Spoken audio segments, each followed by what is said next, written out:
কি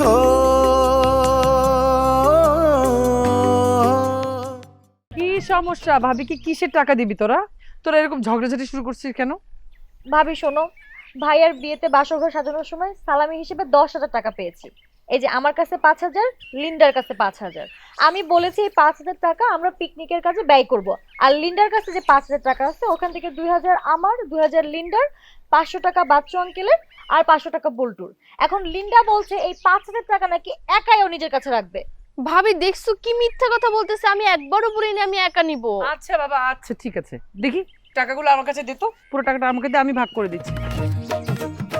ওকে, তাহলে সমপরিমাণ বন্টন হবে, ঠিক আছে?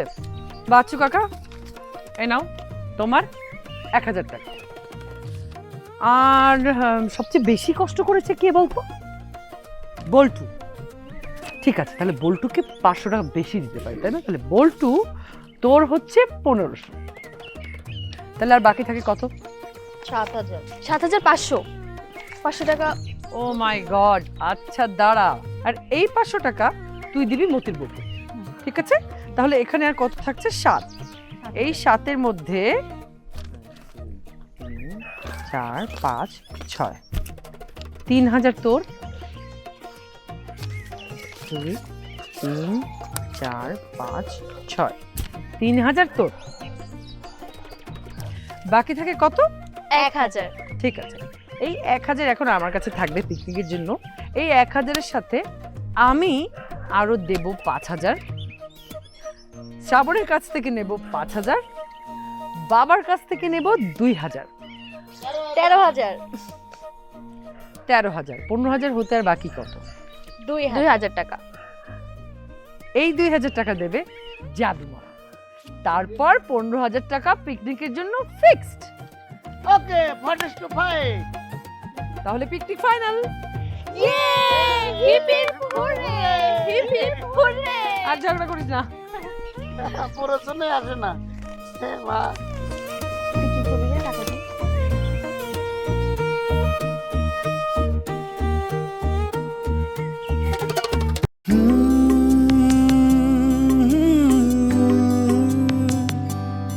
ওরে দুঃখ সুখের এই দুনিয়া, স্বপ্ন ভাঙে ভালোবাসার, চারিদিকে কষ্টের পাহাড়, পাশে নাই তার কে।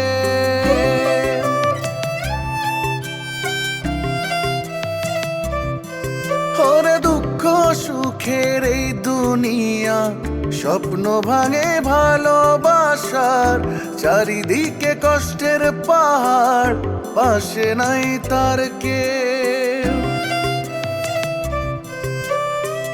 আশার মশাল জ্বালিয়ে ধরে, আশার মশাল জ্বালিয়ে ধরে, উকিল বাড়ির বউ, উকিল বাড়ির বউ, সে যে উকিল বাড়ির বউ, উকিল বাড়ির বউ।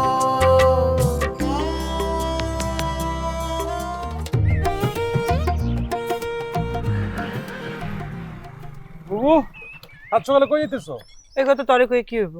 আর এটা কোনো কথা কইলা তুমি? হঠাৎ করে আমারে পর বানায় দিলা। আপন পরে হিসাব করার মতো সময় এখন আমার হাতে নাই। যেটা সত্যি এটা কইতেছি, শুনে যদি তোর কিছু করার থাকে তাহলে কর। আরে বাবা, কি হয়েছে কইবা তো?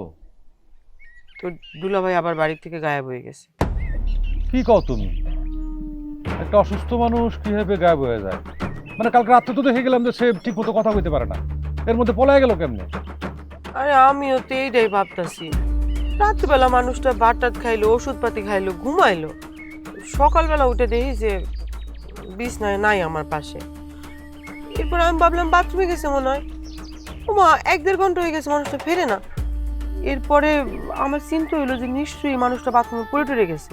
দৌড়ে গেলাম, গিয়ে দেখি বাথরুমের দরজা খোলা, কোথাও নাই। সারা বাড়ি খুঁজলাম, কোথাও নাই। সারাদিনে কোনো খোঁজ খবর পাই নাই। এ তো চিন্তার বিষয়, কই গেল মানুষটা? আচ্ছা, তুমি কি তার সঙ্গে রাগারাগি করছো? আরে না না, কি রাগারাগি করবো? রাত্রেবেলা ভাত খাইবো না? আমি শুধু তখন কইছি যে যে জায়গায় গেছিলা এই জায়গায় আবার যাও, ভাত না খাইলে সেই জায়গায় গিয়ে থাকো। অমনি ভাতের প্লেটটা ফিকে মারছে। এরপর আমি আর কিছু কইনি। আচ্ছা ঠিক আছে, বুঝছি বুঝছি। আচ্ছা তুমি এখন কই যাইতেছো? মানে থানায় একটা জিডি করা দরকার না? থানায় যামু? না না, আমি একটু মাতবার বাড়ি যাইতেছি, এর লগে একটু পরামর্শ করে দিই হে কি কয়। আর তুই একটু আশেপাশে খোঁজ লাগা না, আমি মাতবার বাড়ি থেকে ফিরে এসে তোরে ফোন করবো। আচ্ছা ঠিক আছে, ফোন দিও। ঠিক আছে, ওকে স্যার। খোঁজ নিবি কিন্তু। দাঁড়ান।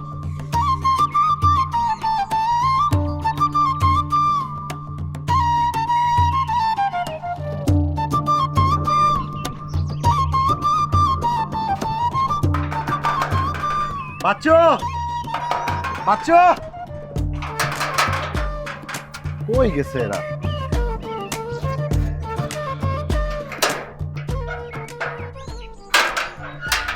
হ্যাঁ মামা দিয়ে চলে আইছেন। মামা এতদিন কই আছিলেন? তাদের দেশে ছিলাম, তোমরা কই থাকো? গেট বন্ধ, বাড়ির কি অবস্থা বলো? বাবা কবে গেছে? হ্যাঁ গো মামা, আপনি যেদিন বাড়িতে চলে গেলেন তার সেই দিনই টানি চলে গেছে গা। মনটার মধ্যে বড় কষ্ট হয়ে গেছে, আর মনে হয় কোনোদিন এই বাড়িতে আইব না। তাই? আচ্ছা, বাবা রাগ কইরা যে গেছে, কোন বিষয়ে রাগ করছে এই বিষয়ে তোমার কোনো ধারণা আছে? সেইটা তো আমি কই তারুম না। তবে ওই যে বল্টু আছে না, বল্টু কই তার ক্লিয়ার। ও আচ্ছা, গুড। আর কোনো নিউজ আছে, মানে খবর আছে? হ্যাঁ, বাড়ির তো কুটুম আইছে। কুটুম আসছে মানে? কুটুম আইছে মানে অনেক মেহমান আইছে। ও আচ্ছা আচ্ছা, তো মেহমানটা কে জানো? ওই যে ডাকাত থায় না, ছাউল মামা আইছে। হ্যাঁ, তো নতুন বিয়ে করে বউ লয়ে আইছে। বাহ, খুব ভালো। আর কোনো নিউজ আছে, মানে খবর আছে? হ্যাঁ, আপাতত নাই। ঠিক আছে। এই মামা, খারান আর একটা খবর আছে। কি খবর? আপনি শুবেন কই? আমি শুভ কই মানে? যে ঘরে শুইতাম ওই ঘরেই শুভ। ওই যে নতুন বিয়ে করে বউ আইছে না, হ্যাঁ। লিঙ্গালি সাহেব হয়তো ওই জায়গায় বাসর ঘর সাজায় ফেলাইছে। ও, তাহলে তো একটু জটিলতা বাইরেই গেল। আচ্ছা দেখি, আগে যাই।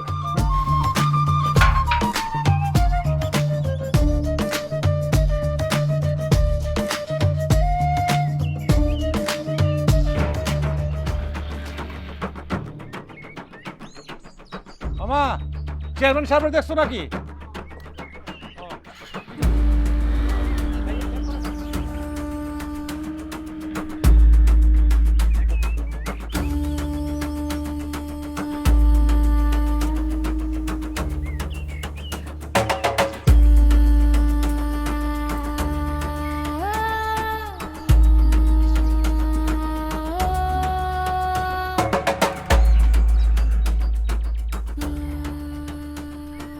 এই দাঁড়াও, চেয়ারম্যান সাহেব দেখছো নাকি? না ভাইয়া, দেখি ঠিক আছে।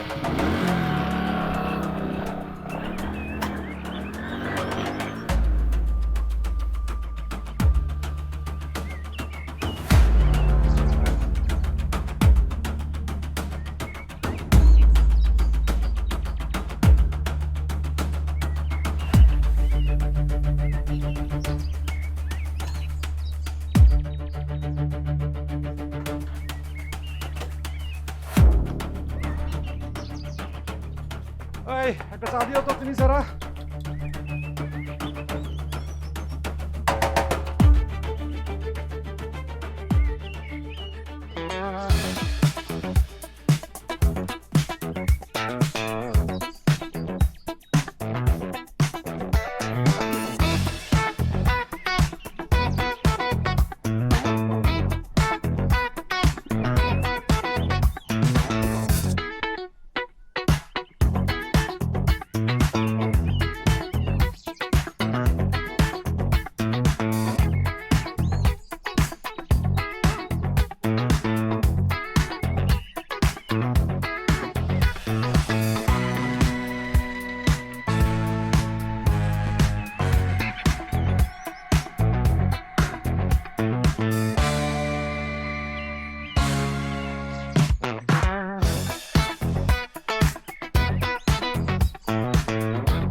এই ডাবলু মিয়া না?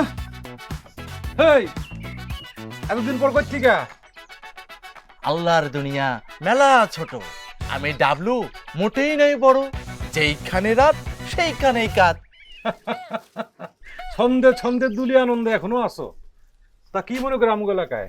কি করিব দাদা, আমি যে জনমের গাদা, চেয়ারম্যানের ম্যানেজারের চাকরি লাগিল না ভালো, তাই ভাবিলাম নিজের যোগ্যতায় জগৎ করিব আলো।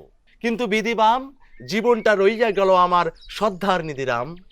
ওহে বৎস, তা কি উদ্দেশ্যে আমাদিকে এলাকায় তোমার আগমন? পুরাতন ভালোবাসার টান ডাকিলেন তিনি, আমি গাইলাম ফিরিবার গান। অতি উত্তম, অতি উত্তম। তা এক কাপ চা পান করিয়া যাও। ওহে বৎস, এক কাপ চা দ্রুত। বাবু ভাই, এই চেয়ারম্যান চাষ আমার ফোন দিয়ে ডাকছে তো জরুরি ভিত্তিতে, এই জন্য আইছি। না এসে কি থাকতে পারি? কবে ফোন দিছি? আজ সকালে। শিওর? সত্যি করে বলতেছো তো? মিথ্যা বলার কোনো হেতু নাই বাবু ভাই। এই যে দেখেন 7টা 20 কল দিয়েছে আমারে। চেয়ারম্যান তোমারে কই আসতে বলছে? নতুন বাংলোতে আসতে বলছে। এ বাবু ভাই, কামটা কি আমার ঠিক হলো? হ্যাঁ, আমারও তো মানা করছিল যে এটা কারো দ্বারা না জানে। আমি তো চোখের মাধ্যমে কয়ে ফেললাম, এটা কি সঠিক হইলো? গবেষণা পরে করিও বৎস, এখন আর এসব গবেষণার দরকার নাই, চা পান করিবারও প্রয়োজন নাই। এই চা অর্ডার ক্যান্সেল। তুমি তোমার কাজে যাও, আমি আমার কাজে যাই, আমার একটা জরুরি কাজ আছে। বাই। মানেটা কি? মানে পরে বুঝো।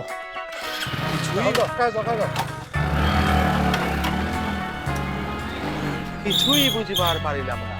বলিলেন চা খাইতে, আবার বলিলেন কাজ আছে। কে জানে বাবু কি বলে।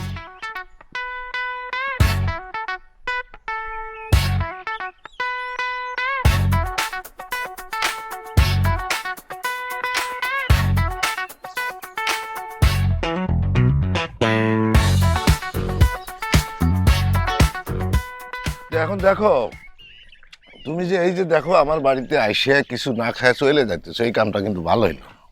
মাতবর সাহেব, আমার মনের অবস্থাও বুঝা আমার এইসব কথা বইলে আপনি লজ্জা দিয়েন না। আর খাওয়ার দিন তো শেষ হয়ে যায় না। দেখেন আমার যা মনের অবস্থা, আমার মনে হয় না এই অবস্থায় আমার গলা দিয়ে খাওয়ার নামবো। আর আমার মনে হয় এটাও আপনি ভালো করেই বুঝতেছেন। হ্যাঁ, সেটাও ঠিক আছে, তবে আমার কেন জানি মনে হচ্ছে জানো, সে দূরে কোথাও যায় না। দেখবে যে তুমি সন্ধ্যের মধ্যে সে বাসায় এসে পড়ছে। আলহামদুলিল্লাহ, এটা হইলে তো ভালোই হয়, আপনার কথাই যেন সত্যি হয়। কিন্তু চারদিকের মানুষ যা বলা বলি করতেছে, এইটা আমার বিশ্বাস হইতেছে আবার হইতেছে না। কি সেটা বলো তো? না মানে অনেকেই কইতেছে যে তার উপরে নাকি জিন পরির আসর পড়ছে, আর পরিতে তারে ফুসলায় কোথাও লয়ে গেছে। এই কথাটা তোমার কেডাই কইছে? আমার একটু নামটা তার কত। মানে অনেকেই কইতেছে। সেই অনেকের মধ্যে কে? সেই অনেকের মধ্যে কে? এই একটা নাম আমারে কইতে পারবে তুমি? হ্যাঁ, না মানে ওই আমাকে বাড়ির রেনুর মায়ে কইতেছিল যে। রেনুর মা, শোনো, তুমি এখন বাড়িতে গিয়ে আমার নামটা ওর কান বরাবর কষায় একটা থাপ্পড় মারবে। বদমাইশ কোথাকার! এই যুগে এই যুগে জিন পরি এইসবকে বিশ্বাস করে? খবরদার, খবরদার, এইসব আজে বাজে কথা কখনো মাথায় আনবে না, বিশ্বাস করবে। ঠিক আছে? ঠিক আছে মাদবর সাহেব, আর একটা কথা, মানে সন্ধ্যার দিকে যদি আপনি আমাকে বাড়িতে একটু আইতেন, মানে আপনি যদি আমার একটু বুদ্ধি পরামর্শ দিতেন, খুব ভালো হতো আর কি। ওইটা কোনো চিন্তা করিও না, আমি সন্ধ্যার দিকে বৌরি নিয়ে আসুন। এখন তুমি কোনো চিন্তা ভাবনা করিও না, ঠিক আছে?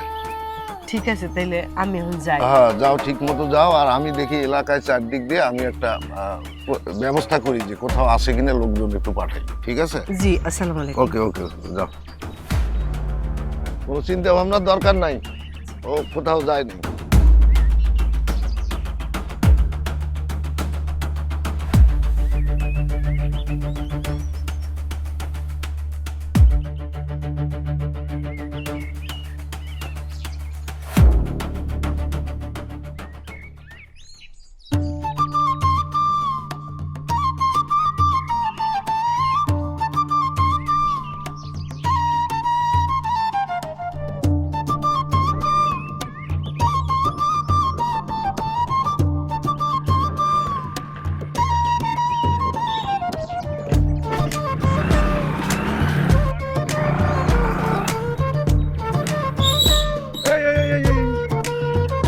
তুমি মিথিলা না?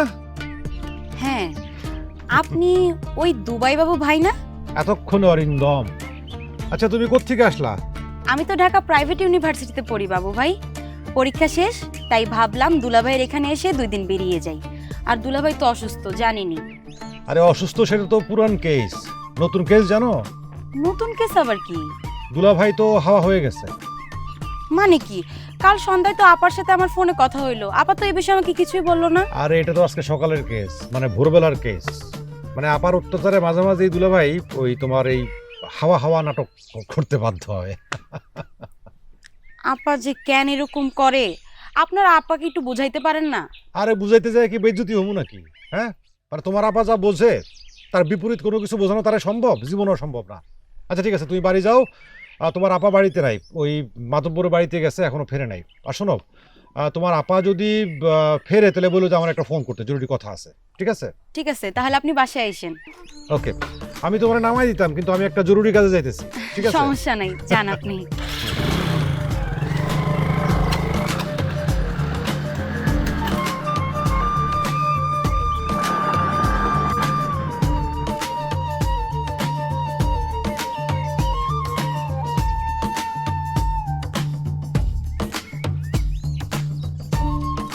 কাঙ্গাল বলিয়াছিল যে কথা, অবশেষে তাই ঘটিল। রহিল কেবল কাঙ্গালের মনের ব্যথা। বাক্যের তর্জমা করো। আপনাকে অনেক আগে বলিয়াছিলাম স্যার, আপনার স্ট্যাটাসের সাথে ওই বাড়ি যায় না। আপনি এই সুন্দর বাড়িতে ওঠেন, যেসব এনজিও রয়েছে তাদেরকে সরে আপনি নিজেই বসেন। আপনি আমার কথা শুনলেন না, শেষে উঠিলেন, কিন্তু আমার কথাই একটুখানি কাশিলেন। হ্যাঁ, সব ঠিকই আছে, কিন্তু যে এনজিওর এই বাড়িটা ভাড়া দিয়েছিলাম তারা বিদেশির কাছ থেকে ফান্ড নিয়েছিল এই বাড়িটার অফিস দেখে। যদি ডোনাররা এসে ইনকোয়ারি করে এখানে অফিস না দেখতো, বাড়িটা না দেখতো, তাহলে তখন ডোনেশন ফান্ড সব বাতিল হয়ে যেত গিয়া, চরম ক্ষতিগ্রস্ত হইতো ওরা। মূলত এই কারণে আবার একজন উঠাই নাই, মানবিক কারণ, আর কিছু না। বাহ, খুব ভালো। তা কি আপনার ইনকোয়ারি শেষ হয়েছে? হ্যাঁ, হয়ে গেছে তো, এই 2 দিন আগে তোরা বাড়ি ছেড়ে চলে গেল। তো আপনি বাড়িতে একা কেন? ম্যাডাম, রানী মামনি তারা নেই কেন? ম্যানেজার, আমার সংসারের মধ্যে অনেক নাটক হয়ে গেছে, আস্তে আস্তে সব জানতে পারবা। এখন শুধু সংক্ষেপে ডিজাইনে রাখো যে আমার বাড়ির সবাই জানে যে বাড়ি থেকে উধাও হয়ে গেছে। কোথায় আসি, কেমন আসি কেউ জানে না, আর জানানো যাবে না। একা একা থাকা সম্ভব না বলে তোমার এখানে ডেকে পাঠাইছি। তা আপনি যে এই বাড়িতে আছেন ওই বাড়ির কেউ জানেন না? না, জানে না, আর জানানোও যাবে না।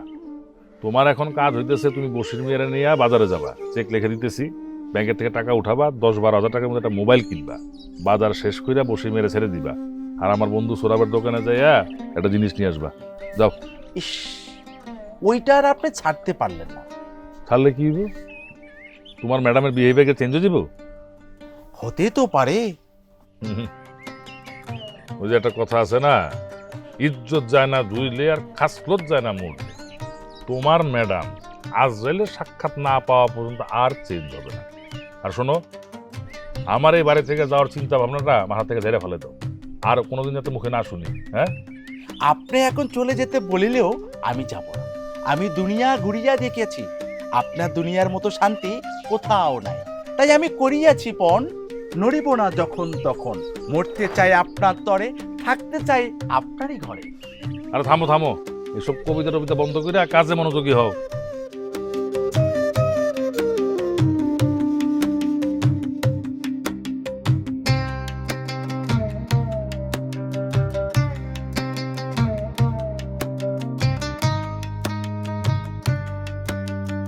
আচ্ছা, বৌমার বাড়ির কেউ কি বাদ পড়লো নাকি? পরে আবার সমালোচনার মুখে পড়তে চাই না। না না বাবা, মানে যারা যারা আসতে পারবে আমি সবার নামই দিয়েছি। তারপর আর একটু চিন্তা করে দেখি, এখনই তো লিস্টটা ফাইনাল না, আরো কয়েকটা ফোন কল হয়তো করতে হবে। লিন্ডা, লিসা, তোমাদের ফ্রেন্ডের লিস্ট কি তোমরা করেছো? আরে আপা কি করতেছো? এই না বইসা পড়লা কেন? ওঠো। আমার স্বামী, শুধু শুধু কান্না করো না, কিচ্ছু হইব না। আমি শুধু শুধু কান্না করতেছি না, তুই আমারে চিনোস না, আমারে কইলে আমি কলিকাতা পর্যন্ত বুঝি। মা যেন তোমার সাথে আর কখনো খারাপ বিহেভ না করে। কাজ হবে না রে। যে মানুষ জেগে থেকে ঘুমানোর ভান করে থাকে তাকে জাগানো অনেক কঠিন। কেউ বা ভাসে কষ্টের জলে, আটকা পড়ে সন্দেহের জালে সব আশারি বসত বাটি হাজার ফুলের সে আমাদের স্বপ্নের রানী উকিল বাড়ির আশার মশাল জ্বালিয়ে ধরে আশার মশাল জ্বালিয়ে ধরে